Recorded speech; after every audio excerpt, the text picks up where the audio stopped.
Hey, shalom, shalom, mishpocha. Welcome to another edition of Ray Bash's Ramblings. I'm your host, Rabbi Yehuda ben Shomer, and today I'm going to be talking about Nigeria, the place in Africa, which I will be going to on a missions trip in late August. So I thought I'd tell you a little bit about the place and a little bit about the people.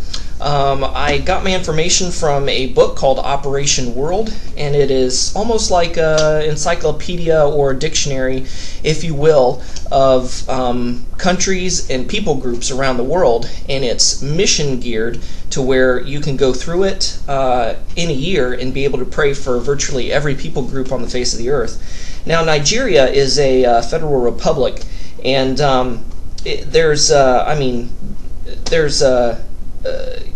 the place that I'm going to be going to is in the south, and mostly in the south it's sort of like a tropical rainforest type of climate, and approximately there's about 150 people per square kilometer.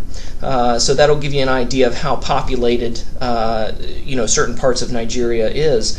One of the major cities that I'll be visiting is Lagos, which has approximately 5 million people, and Port Harcourt, which has 1.2 million people. So that's quite a bit of people there. There are approximately 490 some specific ethnic groups that live in Nigeria. So there has been in the past a lot of civil unrest, a lot of tribal rivalry. There's 3 tribal groups in particular that kind of like a triangular war with each other. And religiously, it's kind of split right down the middle between Christianity and Islam.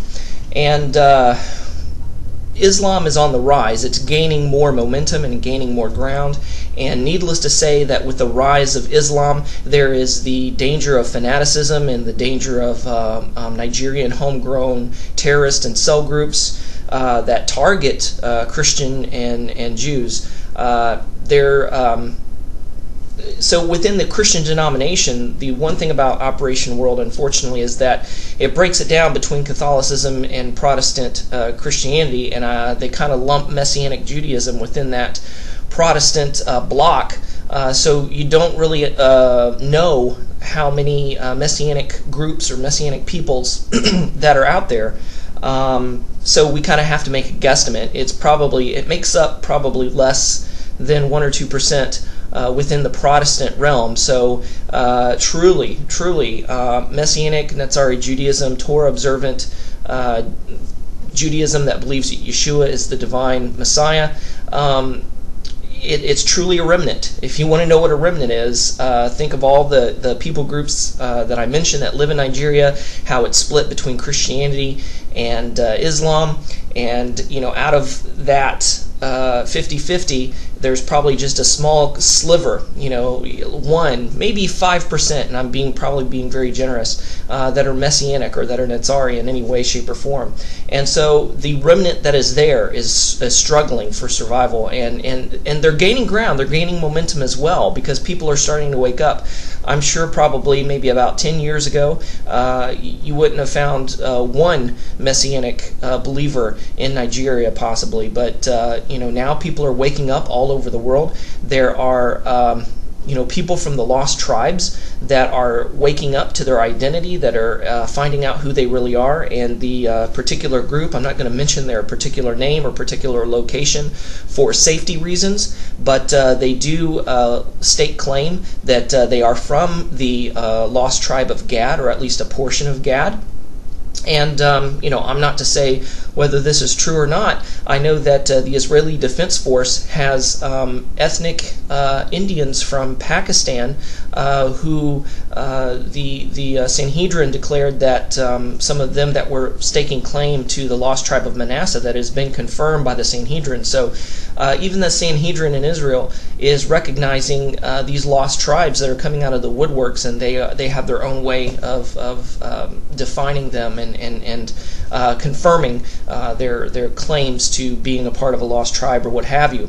So the particular group that I'm going to be ministering to live in kind of a rainforest tropical type environment.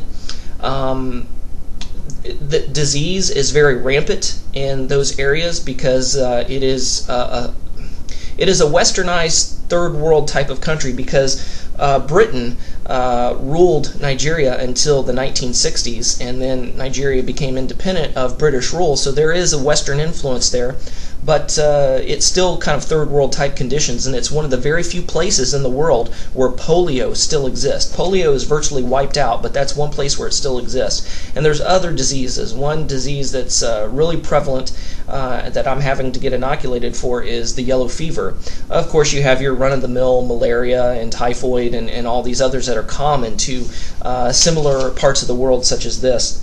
So these people are hungry for the truth. They're hungry for Torah. They're hungry for Yeshua. They're hungry to learn about the customs and the traditions and the ways of Messianic Judaism and how to be Torah observant.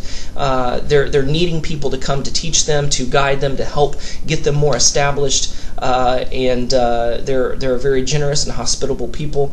And so they desperately need more ministers to come out and minister to them. Torah observant, Messianic / Netzari, rabbis, teachers, ministers, missionaries, evangelists, what have you, to come and minister to them. And when I was speaking with my host, he said that me coming is equivalent to me answering the Macedonian call. He's saying, come over and help us. And so many people are very comfortable living in their Western world and their Western lifestyle. And yeah, you know, it's great. And a lot of people don't want to leave their comfort zone. You know, they're afraid of terrorism. They're afraid for their safety. They're afraid of disease. There's a lot of things that are putting them off. And I'm thinking to myself, if I don't go, who will?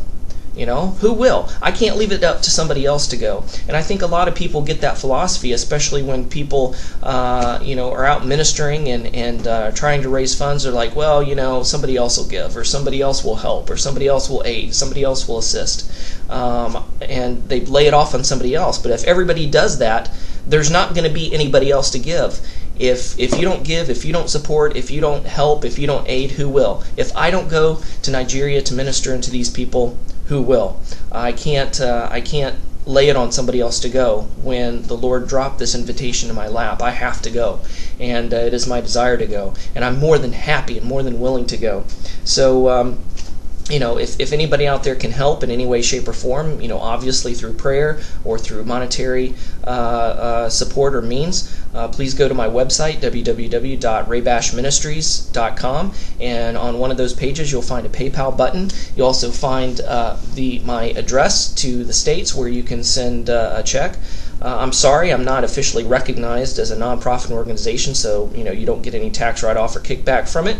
But I appreciate your gift and donation, because it would truly be a sacrifice for you. So any kind of support would be great.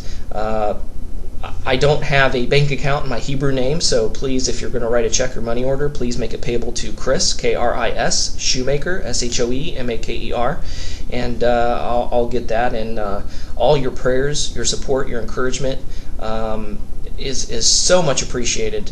And in these hard economic times, in this day and age where people are so leery and afraid of scams and crooked ministers and evangelists, and people are just struggling to get by, your prayers, your support, no matter how great or small you may think it is, it matters, and it helps. And I truly, truly appreciate whether it's $1, whether it's $5, whatever, I don't care. But if everybody gave a little bit of something and pitched in, a lot of pennies can turn into a lot of dollars. So I really appreciate your prayers and support. I'm going to need the funds to get my inoculations, also to process the paperwork on my visas, and for whatever monies I may need while I'm there, for food or what have you, or emergencies, God forbid. So please pray for this missions trip here in late August for Nigeria. Pray for my safety. Pray for the safety of my family as I leave them behind in our home in Canada. And just pray that God would give me the words to speak, that the Holy Spirit would go before me and prepare the hearts of the people, of everybody that's going to be in earshot of my voice, that the words that would come out of my mouth would be His words and not my own, and so that many people would be edified, touched, and even people would come to know Messiah and come to walk in His footsteps by following the Torah. Running out of time here. Thanks for all your love, prayers, and supports. Shalom, Shavuot Tov. Bye-bye, guys. Thanks.